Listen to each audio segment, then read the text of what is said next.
What's up guys, Uwe here. So as teased from the previous video, for this vlog, tatanggalin na natin yung Top Flip Ultimate pati yung sports bar. So let's get started. Alright, so yun, unang plano is tatanggalin mo na yung panel sa taas kasi ito yung huling kinabit pagkakaalala ko, tapos yung arms, and then itong nasa bracket niya or yung clamp dito sa bed, ano. So meron yung mga screw dito, tulad nga ng mga nakita nyo sa previous video, para dito sa panel. Tapos eto siguro tatanggalin din to kasi naka-bolt to dito eh. Ito mga to. Yan. Anong size yan, Peds? 12. 12. Tapos ito 10. Alam ko to 10 to. Napano lang pala yan. Pero kailangan pa yung itong paano para makatanggal yung tao. Nandito yun. Business set.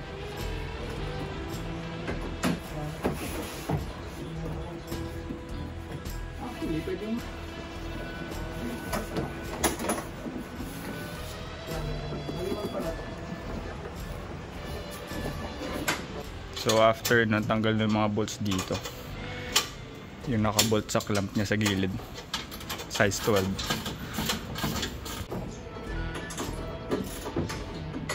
Turo natin yung mga nasa TikTok.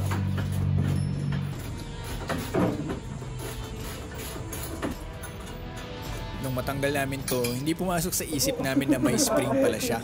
So yun, naipit yung mga kamay namin.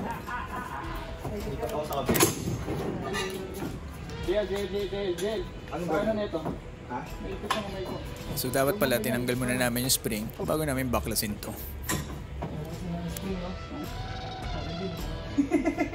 Na first blood tayo dito ah. Shit.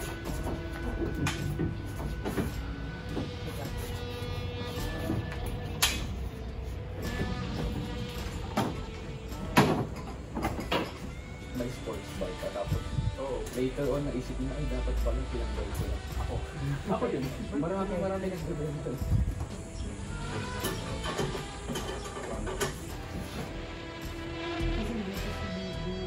Kinalawa kasi dito.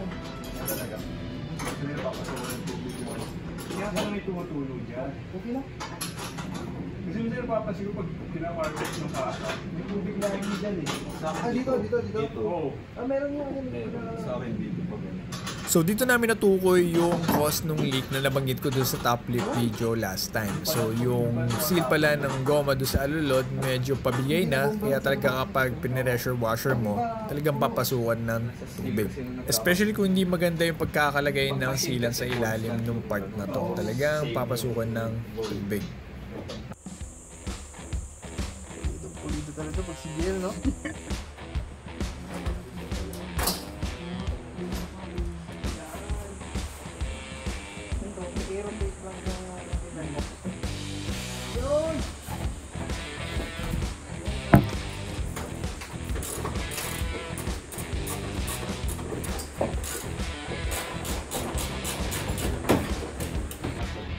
eto, ano bang matulit na?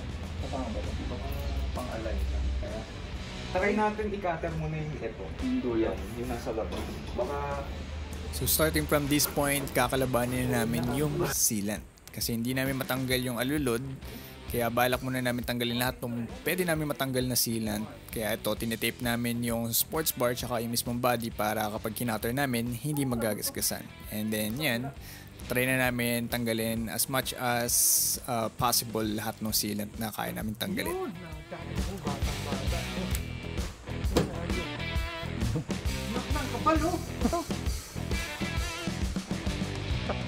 So yun, merong wood screw pala to. Kaya kanina hindi namin ma-attack. Pero naka wood screw lang naman siya dun sa bed liner. Kaya natanggal na rin yung isa. Tapos ito nililinis na namin. Ayun o, naka wood screw siya. Tapos may butas dito. Ganun pala nila ginagawa yun.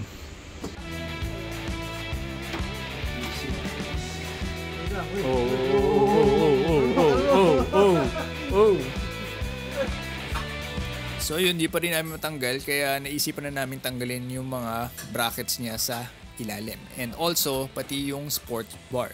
So hindi namin na-video yung buong pagtanggal, pero mamaya papakita ko sa inyo kung nasaan yung mga screw at anong order yung pagtanggal. So abangan nyo na lang mamaya. Alright, so update lang. Dito kami nahirapan kasi parang ang kapal nung silicone. Kaya ang plano namin ngayon, binaklas muna namin yung sports bar. So ito na tinanggal namin dito para iangat namin tong area na to. Tapos i-disconnect namin yung wiring. So tatanggalin lang yung taillight 10mm. Tapos hilain lang yung palabas. Tapos pwede yung disconnect yung kable dito sa loob. So yun, papap na ganun. So after tanggalin dalawang bolts dito, pop niya pa ganun. Kasi yun yung pin, no? Dalawa. Ito, balik itulak mo para lumunod. Pag natulak mo ngayon sa mga pipindot.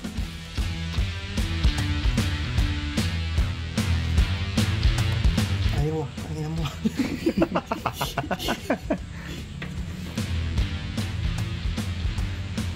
Dumi. Detailing mo na din. Yung trabaho natin magtatanggal lang. Ganun ako eh. Pag kami nakita akong dumi, sabay linis na din. Ito pa oh. Wiring na ganyan. Wala. Oh, pag sa iba gumawa niyan, hindi sasarado yan. Electrical tape lang. Pero sa mga head mechanic natin dito, hindi pwede yun. Patay tayo dyan. Sinasarado talaga. Para watertight. So yan po kalaban namin yung makapal na silicone. Yan. Ayun o, kapal o. Dinaan nila sa silicone yung waterproofing nila. Lalo na tong dulon to. So yan, binubuo lang namin ulit yung sports bar. So dahil sa sobrang kapal, hindi na kaya ng mga cutter namin. Kaya ito yung naisip naming approach para tanggalin yung sealant sa ilalim.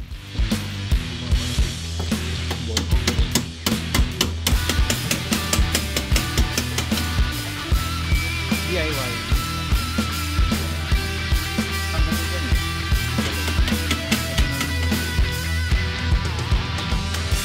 Grabe.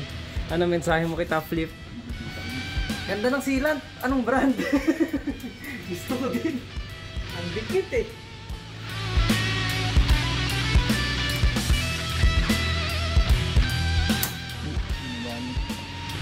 Nako. Ano yung cutter? Yung blade. Ano? One eternity later. Alright, so yan, natanggal namin yung sports bar tsaka yung top lip. Nilikpitin na lang namin itong mga kalat na to. Yan. So, yun lang yung mahirap, yung bandang dulo. Yan, pag tinanggal mo yung parang kanal niya. So, sobrang dami nilang nilagay na sealant para ma-waterproof lang siya. Tapos yun yung hirap, nagasgasanan namin to. Tapos ito may mga tira-tira pa dito. Makapal. Tapos yung sa bed, ito, tatabasin nila to. Tapos bubutasan to. Ayan. And same goes dun sa bed cover dito sa tailgate. Ito, tatabasin nila yan. Yun lang naman yung mga tinabos dyan. Tapos dito nilagyan pala nila ng screw. Do ito, walang butas. Ayan. Yan na siya. So yan, bebenta ko na yan. Tsaka yung sports bar. 3-piece yung sports bar. 3. Ayan. Clean look, tapos nilalagyan na natin ng something else. Alright guys, so hindi namin napakita kung paano namin tinanggal yung sports bar. So ito na siya, nakabaklas. So papakita ko sa inyo kung ano yung mga tornilong tatanggalin at nasaan yung mga yun. Ano. So siyempre, unahin nyo muna yung taas. So ito, meron siyang bracket dito. Ayan, nakaganyan siya. Tapos itong side na to, yan yung ito sa gilid. So tanggalin nyo lang yung dalawang bolt na yan, na nag-hold dun sa cover. Tapos makikita nyo na yung bracket niya, nakaganyan. Tanggalin nyo lang din, puro allen lang yan. 5mm ata na allen, kung di ako nagkakamali. Tapos after nun, tanggalin nyo na yung bolt dito. So wag nyo siyang hilahin agad ah. Man, naka-bolt pa yan dito. Ayan. Dalawa yan.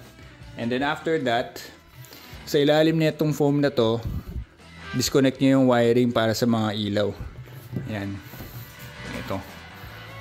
And same thing dun sa other side. Ano. After that, tanggalin nyo naman yung kanyang bracket dun sa may bed. Yung bandang malapit sa rear windshield. Dito yan. So itong side na to, dito yan nakabolt. So meron lang din yan ulit na cover. Dalawang allen bolt, tanggalin nyo lang.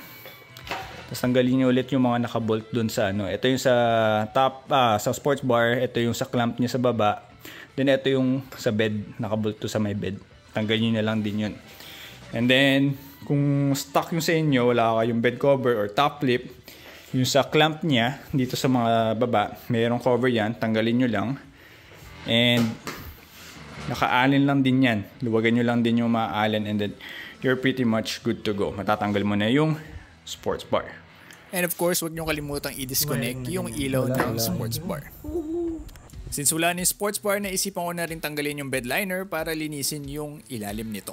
Alright, so simulan muna natin dito sa screw na to. So meron lang siyang takip. So either gamitan nyo ng plastic prying tool or ng flathead screwdriver. Ano? Kayo bahala. Ako ginamit ko una ay yung prying tool para hindi ma-damage tong cover niya. No? Pero yan, pwede nyo rin gamitin yung flathead screwdriver. Try nyo lang i-pry yung cover. Matatanggal nyo yan. Ayun, natanggal na siya. Tapos gamitan lang natin ng Phillips. Ikutin ng counterclockwise. And then matatanggal na yan. Ayan. So ingatan nyo lang, huwag nyong walain to. Tsaka yung takip. Alright, so next naman itong mga kanyang sabitan. So sa Conquest, tsaka yung bagong G na Hilux, nandito na siya sa baba. Hindi tulad ng mga luma na nandito sa bandang taas. Ayan. So ngayon, gagamitan lang natin ng 5mm na Allen wrench. So yan, medyo matigas yan kasi naka-thread lock yung Allen bolt niya. So yan, ikutin nyo lang din siya counterclockwise.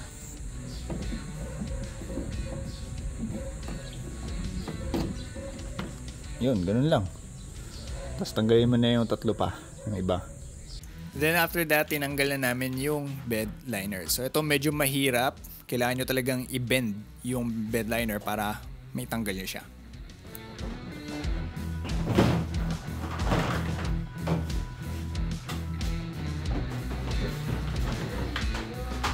Alright, so yun ang ginawa muna namin. Yung pala, may adhesive yung goma na yun sa dulo.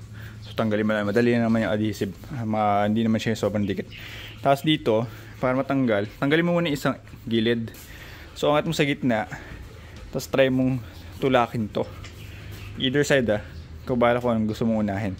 Pag natanggal mo na yung isang gilid kasi pwede mo nang hilain yung tulad ng ginawa namin. So inangat na namin isang side. Tapos ginawa namin then pull out. Ganun na siya. So ito na yung bed. So usually nadudumihan lang naman siya dito sa may kanto. Tsaka dun sa harap. Ayan yung mga gilid-gilid na yan. Pero yung gitna, okay siya. Yan, may mga onting gasgas lang. Usually dahil sa karga yan. Pero yun nga. Kung may budget kayo, mag-spray on bed liner na lang kayo. Para mas matibay. Ayan. So yun guys, meron siyang drain. Maliit lang. Ayun nandun Eto, malapitan tingin. Saan ba yun? Ayan drain siya. Maliit lang on each side. Yun lang. So now it's time to wash the bed. So ginamit ko dito ay yung MJJC Foam Cannon S version 3 with DIY detail na car shampoo. So meron akong full review ng MJJC sa YouTube channel ko. Check nyo na lang doon.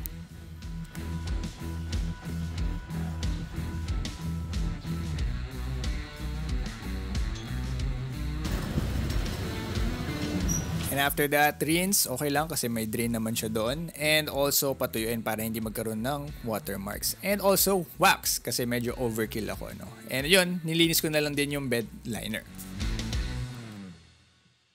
Alright, so yan, malinis na yung pickup bed. Yan.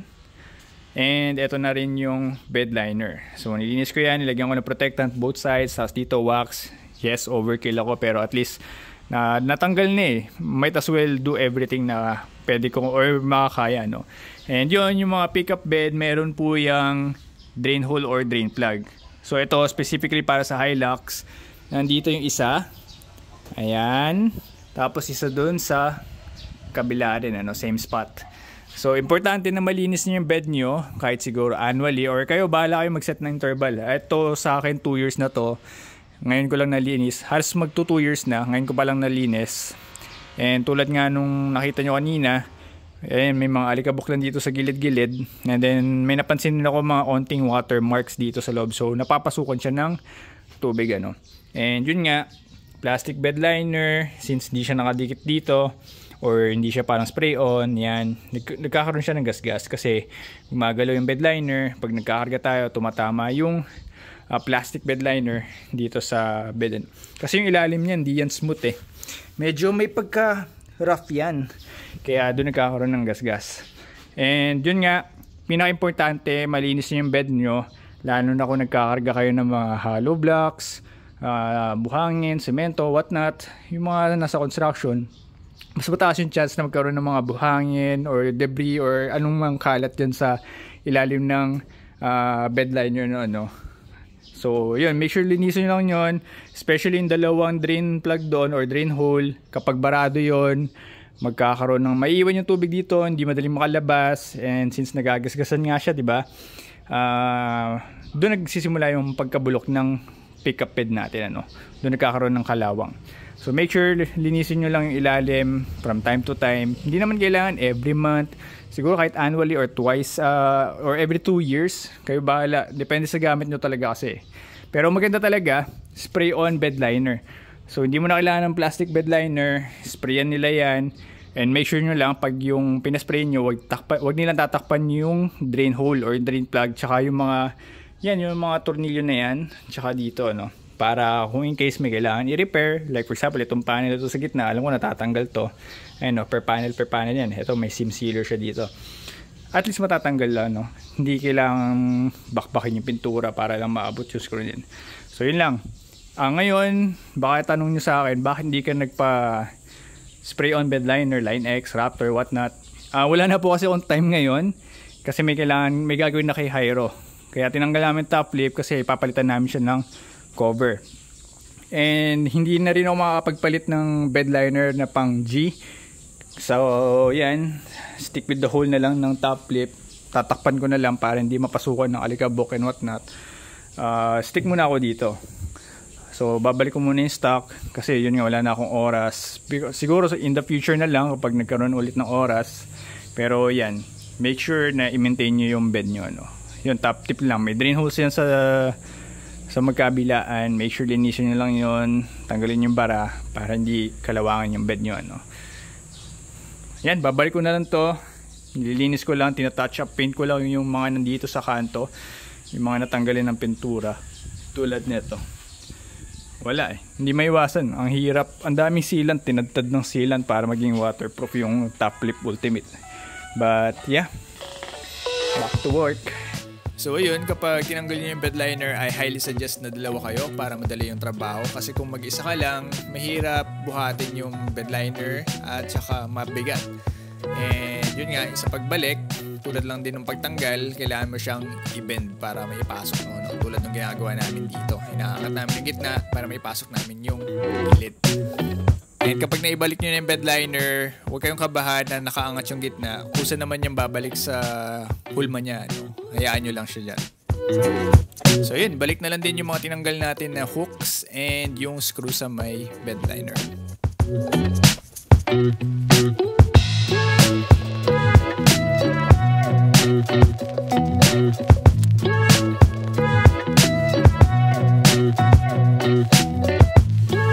Huwag nyo lang din kalimutang ibalik yung goma dun sa may dulo ng bed liner, yung malapit sa may rear windshield banda, no? So since wala na dikit yung original na adhesive niya, pinalitan ko ito ng bagong double-sided tape.